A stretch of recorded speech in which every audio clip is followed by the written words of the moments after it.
2023 मुबारक साल साबित। लाखों लोगों ने खुदा की बारगाह में उम्रे की सादत हासिल की। तमाम रिकॉर्ड टूट गए। सऊदी अरब में गुज़िश्ता बरस 1,35,50,000 ज़ायरीन ने उम्रे की सादत हासिल की। ये तादाद 2022 के उम्रे ज़ायरीन के मुकाबले में 58% ज्यादा है। वजीर हज उम्रा डॉक्टर तौफीक रबिया के मुताबिक 2019 में सऊदी अरब आने वाले ज़ायरीन की सबसे ज्यादा तादाद 8.5 मिलियन थी, लेकिन गुज़िश्ता साल ये रिकॉर्ड टूट गया।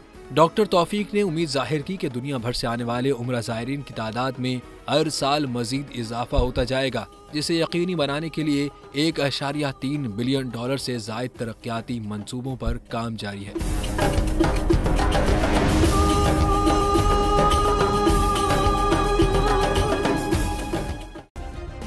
सब्सक्राइब करें और बेल दबाएं ताकि कोई खबर रह न जाए।